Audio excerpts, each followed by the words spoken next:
Hello दोस्तों, स्वागत है आप सभी का पायल बीट्स चैनल पे।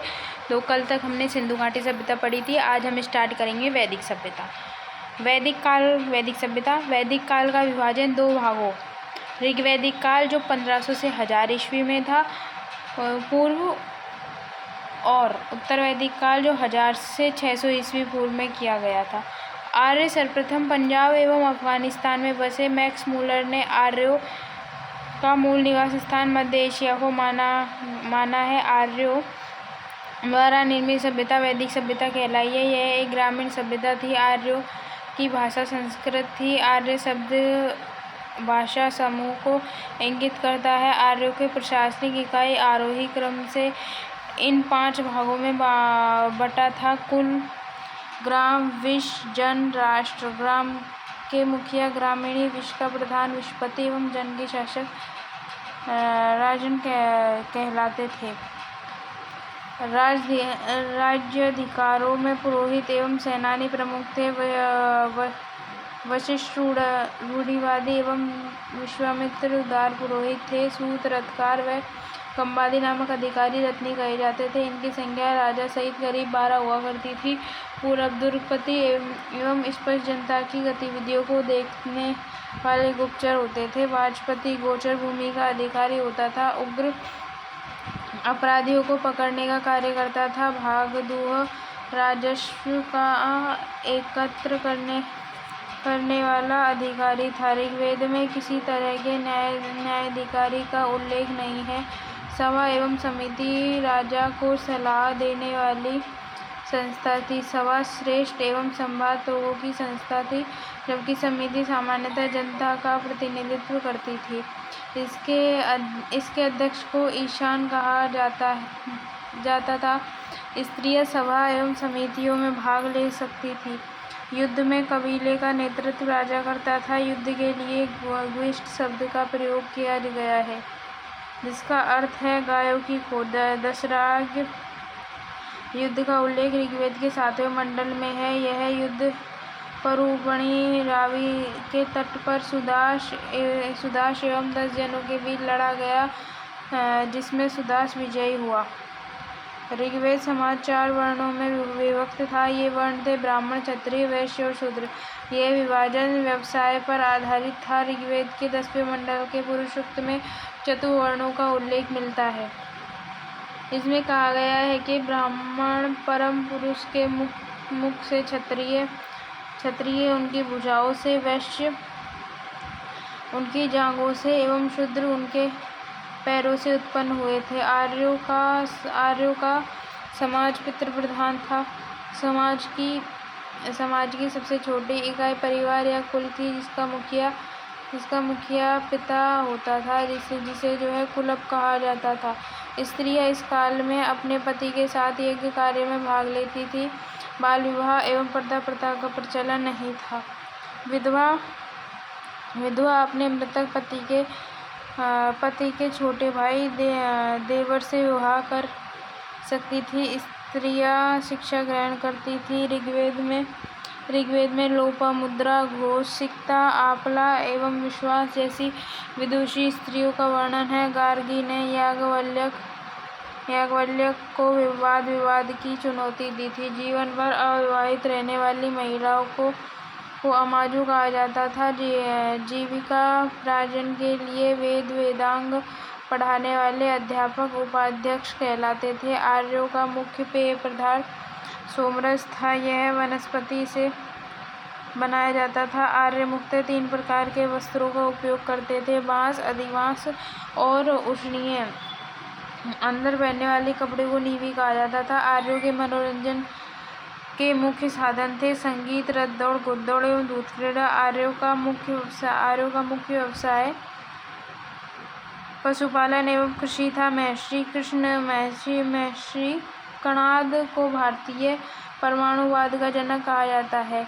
गाय को अधन्या ने मारे जाने वाले योग्य पशु की श्रेणी में रखा गया था। गाय की हत्या करने वाले या उसे घायल करने वाले के लिए वेदों में मृत्युदंड अथवा देश से निकालने की व्यवस्था की गई है। आर्यों का प्रिय पशु घोड़ा एवं सर्वाधिक प्रिय देवता इंद्र थे। आर्यों द्वारा खोजी गई धातु लोहा थी, जिसे श्याम अयस्क कहा जाता था। तांबे को लोहित अयस्क कहा जाता था। भारतीयों को लोहे का ज्ञान ईसा पूर्व 8वीं सदी में प्राप्त हुआ। व्यापार हेतु दूर दूर तक जाने वाला व्यक्ति को पणी कहते थे। लेन देन में वस्तु विनिमय की प्रणाली प्रचलित थी। ऋण देकर ब्याज लेने वाले को बैंकनोट सूदखोर कहा जाता था। मनुष्य एवं देवता के बीच मध्यस्थी भूमिका निभाने वाले देवता के रूप में अग्नि की पूजा की जाती थी। ऋग्वेद में उल्लेखित नदियों में सरस्वती सबसे पवित्र नदी मानी जाती थी। ऋग्वेद में गंगा का 1 बार, यमुना का उल्लेख 3 बार हुआ है। इसमें सिंधु नदी का उल्लेख सर्वाधिक बार हुआ है। उत्तर वैदिक काल में इंद्र के स्थान पर प्रजापति सर्वाधिक प्रिय देवता हो गए थे। विष्णु के 3 अंगों की कल्पना का विकास उत्तर वैदिक काल में ही हुआ। उत्तर वैदिक काल में राजा के राज्याभिषेक के समय राजसूय यज्ञ का अनुष्ठान किया जाता था। उत्तर वैदिक काल में वर्ण व्यवसाय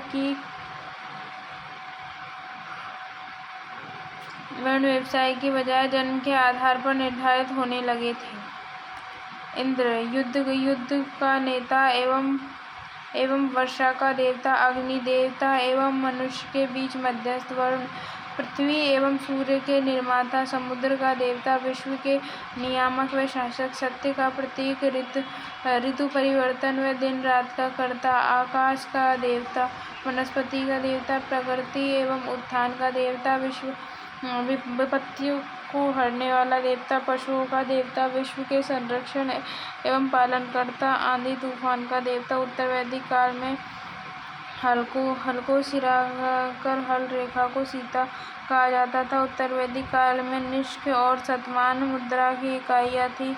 सिक्कों के चलन का कोई प्रमाण नहीं था। सांख्य दर्शन भारत के सभी दर्शनों में सबसे प्राचीन है। इसके अनुसार मूल तत्व 25 है, जिसमें प्रकृति पहला तत्व है। सत्यमेव जयते मुंडकोपनिषद से लिया गया है। इसी उपनिषद में यज्ञ की तुलना फूटी नाव से की गई है। ईसा पूर्व 2वीं शताब्दी में राजाओं के उपयुक्त यज्ञ वेदियों बनाने के लिए आपसम व्यावहारिक ज्यामितियों की रचना की गई है। गायत्री मंत्र सवित्र नामक देवता को संबोधित है, जिसका संबंध ऋग्वेद में है। लोगों को आर्य बनाने के लिए विश्वामित्र ने गायत्री मंत्र की रचना की। श्राद्ध की प्रथा पहल दत्तात्रेय ऋषि के बेटे निमि ने शुरू की थी। उत्तर वैदिक काल में कौशाम्बी नगर में प्रथम बार पक्की ईंटों का प्रयोग किया गया था। महाकाव्य 2 है, महाभारत एवं रामायण। महाभारत का पुराना नाम जय संहिता है। यह विश्व का सबसे बड़ा महाकाव्य है। गोत्र नामक संस्था का जन्म उत्तर वैदिक काल में हुआ है। दर्शन विचारधाराएं। रूढ़िवाद विचारधारा। इस संप्रदाय के प्रस्तावक वेदों की प्रामाणिकता पर सवाल नहीं उठाते थे। इसके अनुसार वेद मोक्ष का रहस्य छिपाए सर्वाधिक प्रकाशित धर्मग्रंथ है। 6 उप संप्रदायों सांख्य, योग, न्याय, वैशेषिक, मीमांसा और वेदांत को कहा जाता है। सांख्य विचारधारा शाक्य दर्शन शास्त्र की प्राचीनतम विचार पद्धति है। सांख्य का शाब्दिक अर्थ गिनना होता है। इस विचारधारकों के अनुसार ब्रह्मा प्रभाव का कारक नहीं है, बल्कि आत्मज्ञान ही मोक्ष की ओर ले जाता है। यह विचारधारा द्वैतवाद में विश्वास रखती है, अर्थात आत्मा तथा पदार्थ 2 पृथक सत्ताएं हैं। यह अवधारणा सभी ज्ञात का आधार है। इस ज्ञान को 3 मुख्य अवधारणाओं द्वारा प्राप्त किया जा सकता है। प्रत्यक्ष, अनुभूति, अनुमान, निष्कर्ष, शब्द, श्रवण। यह विचारधारा अन्वेषण की अपनी वैज्ञानिक प्रणाली के रूप में प्रसिद्ध है।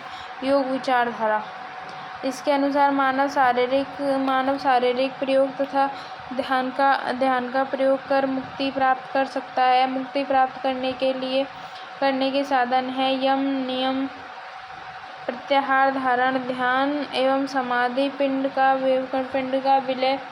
विलय ही स्वयं के पूर्ण रूप से विच्छेद होने का कारण है।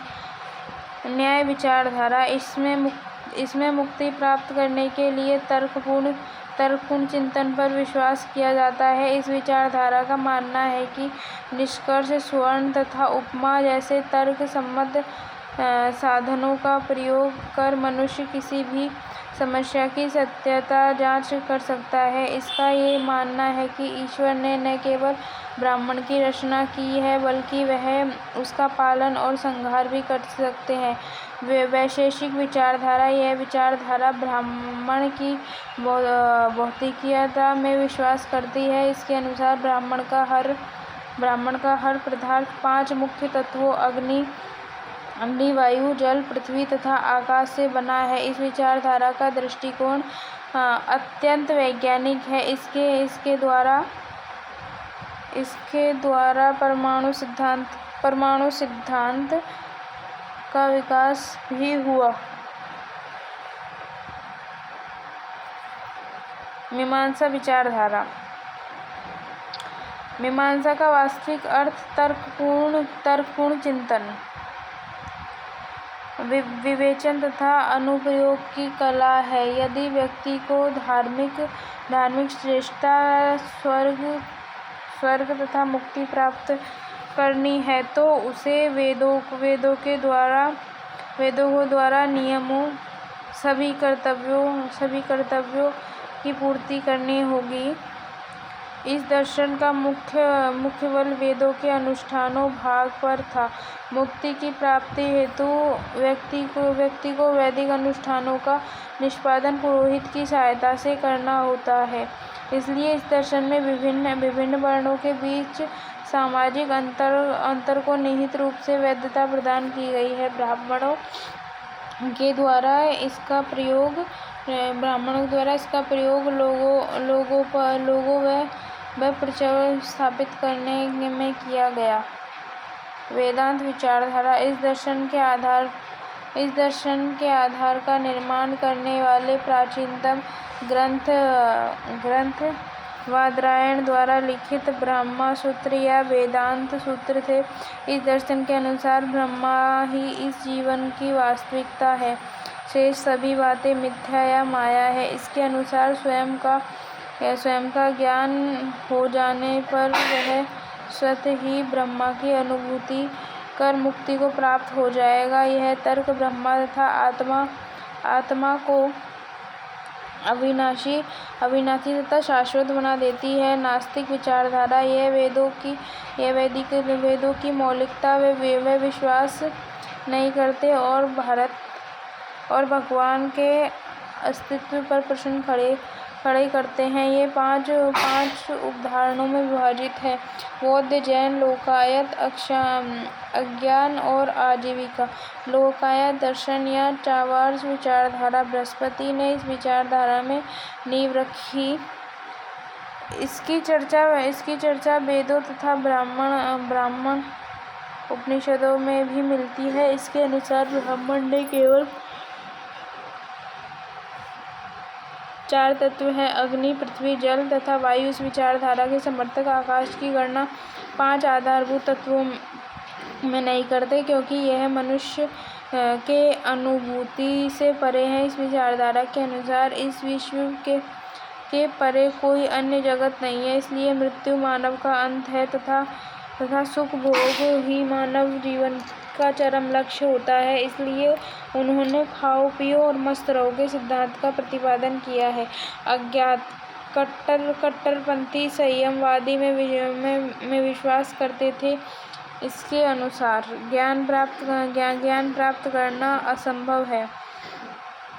यदि यह संभव भी है तो मोक्ष प्राप्ति के लिए व्यर्थ है। इसका विश्वास था कि अनभिज्ञता सर्वोत्तम है। आजीविका इसकी स्थापना मक्सली पुत्र गोशाला द्वारा ईसा पूर्व 6वीं शताब्दी में की गई। ये बौद्ध धर्म एवं जैन धर्म के विपरीत कर्म के सिद्धांत में विश्वास नहीं रखते। ये कर्म को भ्रामक मानते हैं। इसने बौद्ध एवं जैन धर्म के समान वेदों की सत्ता को नकारा था। उत्तर प्रदेशों में श्रावस्ती आजीविकों का प्रमुख केंद्र था। आजीवक संप्रदाय के मानने वाले निराकार आत्मा की अवधारणा के विपरीत आत्मा के भौतिक रूप में विश्वास करते हैं। बिंदुसार इसके अनुयायी थे। अशोक सातवें स्तंभ के राजादेश में आजीविकों का उल्लेख मिलता है। वेदांत दर्शन में उपनिषद भागवत गीता और ब्राह्मण सूत्रों को ज्ञान का प्रमुख स्रोत माना जाता है। इन तीनों ग्रंथों को सामूहिक रूप से प्रस्थानत्रय कहा जाता है। महाजनपदों का उदय। बुद्ध के जन्म के पूर्व 6वीं शताब्दी ईस्वी पूर्व में भारतवर्ष 16 जनपदों में बटा हुआ था। इसकी जानकारी हमें बौद्ध ग्रंथ अंगुत्तरा निकाय से मिलती है।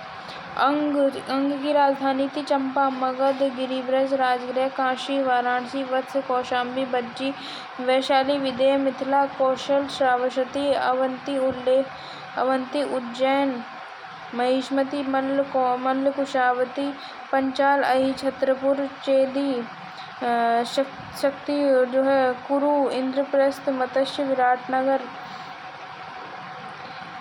कंबोज, हाटक, सूरसेन, मथुरा, अश्वशक, पोटली, पोतल, गांधार, तक्षशिला। जैन धर्म के संस्थापक एवं प्रथम तीर्थंकर ऋषभदेव थे।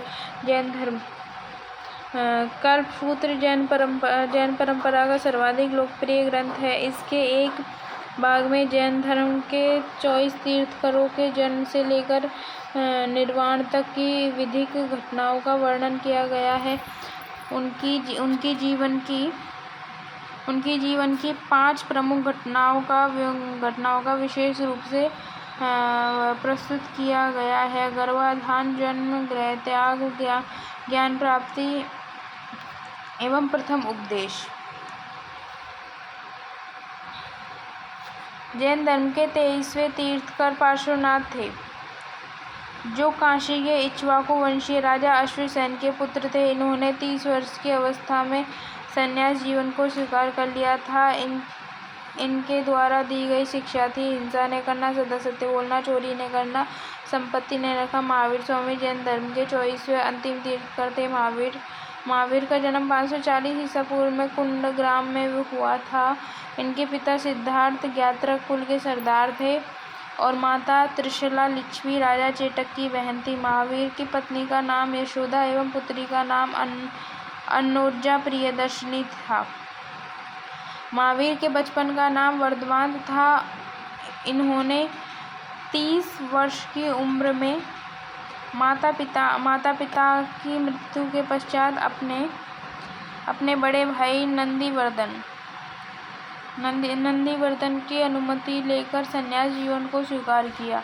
12 वर्षों की कठिन तपस्या के बाद महावीर को ज्ञात्रक के समीप ऋजुपालिका नदी के तट पर साल वृक्ष के नीचे तपस्या करते हुए संपूर्ण ज्ञान के बोध हुआ। इसी समय में महावीर जैन अहित्र और निर्ग्रंथ कहलाए।